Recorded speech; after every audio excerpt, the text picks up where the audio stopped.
Hello there, lovely people. It's Alex from Nintendo Life here, and today it's time for us to review The Outer Worlds on the Nintendo Switch. It actually happened. This review was originally written by this stupendous PJ O'Reilly and has been adapted for video by me. But anyway, that's more than enough waffling. Let's dive right into things.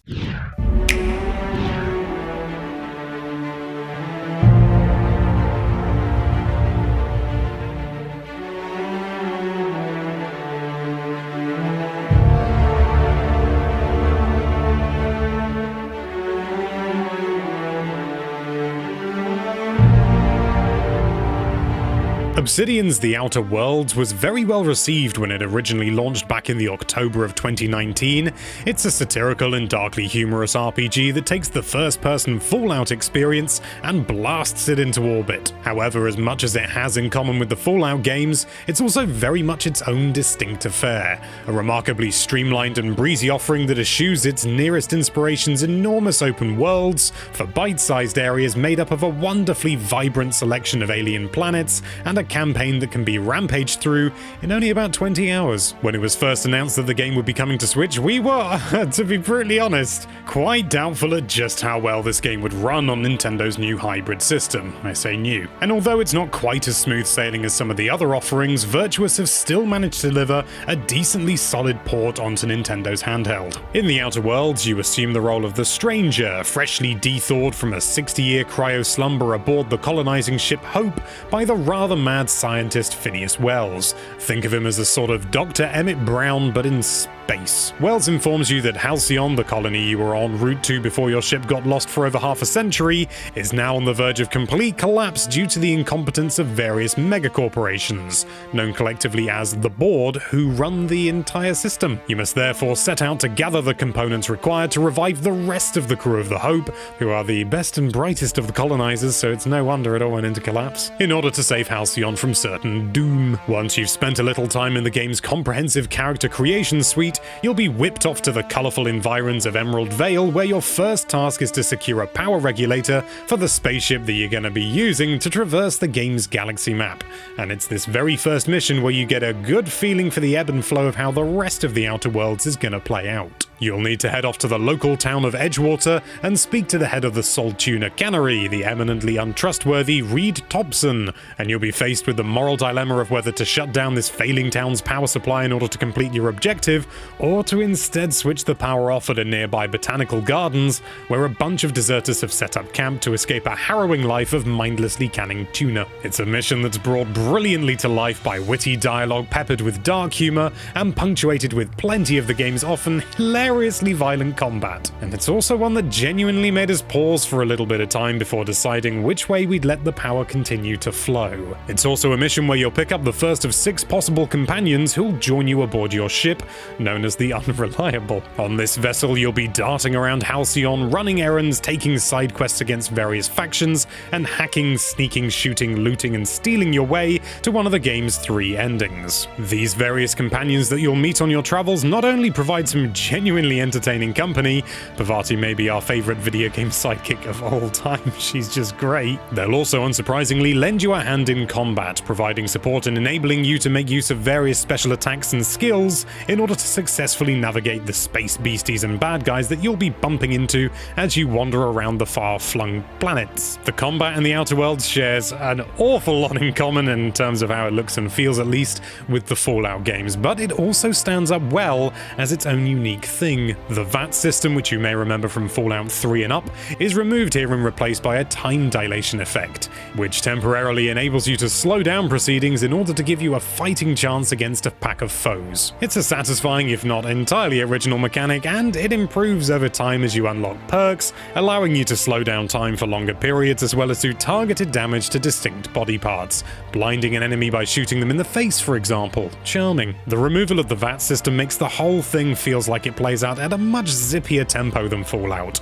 and although it's still a quite recognizably scrappy affair, it works generally well. Enemy types don't really excite all that much. You've got your ranged attackers, rushers, and armored goons, but there's a fun selection of weapons, everything from 6-shooter pistols, swords, sniper rifles, and machine guns, to a bunch of special collectible science weapons, including a shrink ray and a mandibular rearranger, which is every bit as awful as I just pronounced that. Most of these weapons can also be augmented with various elemental properties, so you can set fire to foes, do a little bit of toxic damage or electric damage, all for good measure. Add to this the surprisingly powerful special moves you can trigger for your ever-ready companions, and you've got a pretty flexible combat system that never really grows stale. On top of your selection of firearms and companions, you'll also hoover up all manner of different types of armor, weapon attachments and parts which can be equipped, repaired, broken down and upgraded, and workbenches. Planets and ships that you land on are also generously decked out with handy vending machines where you can grab food, tonics, and potions that give you temporary combat boons, as well as ammo and attachments for your guns. XP gained by fighting and completing missions nets you SP to spend on your character's skill tree and enables you to develop your strengths in quite a few different directions. We pumped most of our points into stealth and conversational skills in order to avoid combat whenever we fancied a change of pace, and to enjoy some deep sales at the local merchants, but you could also fire all of your XP into making yourself a rather socially inept but robust tank who can soak up a ton of damage and enjoy the veritable fruits of the dumb options when it comes to conversations.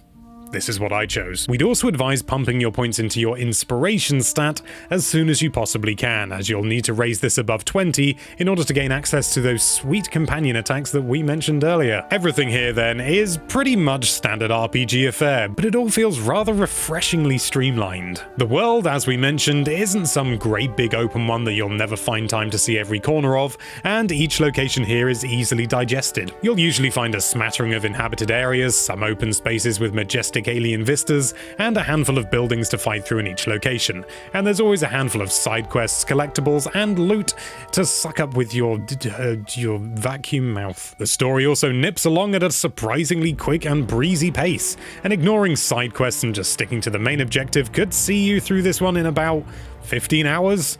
Which isn't much, especially when you compare this to Fallout. We would, however, really recommend you take your time, as Obsidian has created a wonderful slice of space filled with genuinely entertaining characters and excellent writing that injects the often bog-standard side quests and errand missions with a level of wit and charm that's all too often missing in the genre. There's always multiple ways to complete these missions as well, whether you go in all guns blazing or choose to hack, sneak, and pick your way around, and different outcomes based on your conversational decisions means that there's definitely a fair amount of replayability on offer as well. In terms of the Switch port, Virtuous has done a decent job of reaching that 30 frames a second target for at least a majority of the game. We didn't notice any real bumps in the frame rate in portable, although in docked mode, there is the odd stutter which seems to occur when the game is auto-saving or loading in a new area. In combat though, surprisingly, we didn't see any major hitches whilst playing in handheld. However, as you can probably see from the footage, docked mode doesn't fare quite as well in this regard. Of course, to keep the frame rate from verging into perfect dark territory, the graphics have taken a pretty substantial hit. This is a spectacular looking game on PC and console, with lots of fancy volumetric effects and good use of chromatic aberration as you jaunt across its wonderfully colourful environments. On Switch though, you lose pretty much all of these fancy effects, and across the board this one is quite obviously running at its lowest graphical setting. For the most part though, it still looks surprisingly good, but do expect places like Monarch to be a little bit less than savoury. It really lays bare just how far Virtuous has had to go in order to get this running on Switch in its current state. In larger outdoor areas and when playing in handheld mode, there's quite a lot of blur in the background, and we reckon we noticed some pretty heavy use of dynamic resolution in order to keep the frames steady. However, once you step into a building or a smaller space, things improve considerably. The Outer Worlds is still hugely enjoyable and highly playable on Switch, and in many ways reminds reminds us of the experience with the Nintendo version of The Witcher 3. In docked mode, things are a little bit rougher, and with the graphical downgrades stretched across an even bigger screen, things like textures on the guns loading in and distant objects suddenly popping into view are a lot more noticeable. The game definitely looks quite a bit jankier when played on the TV and does feel like it's struggling to reach that 30 frames a second target, but at this point these are all pretty much expected sacrifices in bringing a game of this nature to Switch at this point, and especially in handheld mode, it really is quite surprising just how well it looks and feels to play. It's worth noting that this version of the game also includes HD rumble support, text which can be increased or decreased in size depending on your needs, and gyroscopic controls are included for fine-tuning your shots. Overall, it's hard to knock this port of The Outer Worlds. We enjoyed blasting through this adventure on Switch just as much as we did when it was released on PS4. The strength of the game easily overcomes any of the cutbacks or technical issues present, and ultimately this is a hugely enjoyable slice of pulpy sci-fi action. The Outer Worlds is a hugely entertaining Fallout in space style RPG adventure filled with wonderfully vibrant locations, excellent companions, zippy and hilariously brutal combat, and a ton of well-written characters to meet as you attempt to save the colony of Halcyon. Virtuous has made the expected tweaks to graphics in order to get things running as smoothly as possible, and although things can look and feel a little bit rough in docked mode, in handheld this is a supremely enjoyable experience that's entertained us just as much this time around as when we played it at the initial launch, and as a result it comes highly recommended to any fans of this genre.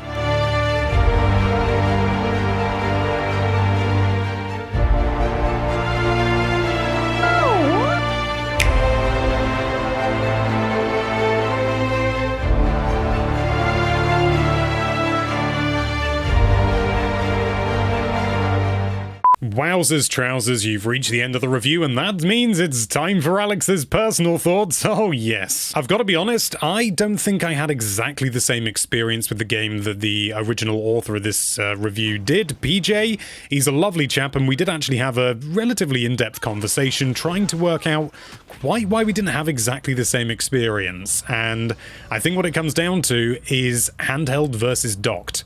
I played pretty much all that I've played in docked, and PJ seemed to play primarily in handheld. He did do docked as well, but it seems that he's primarily played it handheld, and I think that's the crux of the matter. I think it's a massive achievement that this game runs on Switch as well as it does, because even on PS4, it doesn't exactly run perfectly. I mean, yeah, it runs better on PS4, and surprisingly, the machine's about 14 times the size, but after playing handheld, that's really where this version shines, which it is a disappointment, don't get me wrong. I really wish it ran as well in docked as it does in handheld, or ideally even better, but I do think overall this is largely going to come down to a personal view, whether you believe that the graphical and performance downgrades that are here are worth it, or a big enough deal to put you off buying the game. And that's one of the advantages of video. You've been able to see the game running as I've been talking about it, and so if you've been looking at it and you think, well, that's just not quite enough for me, then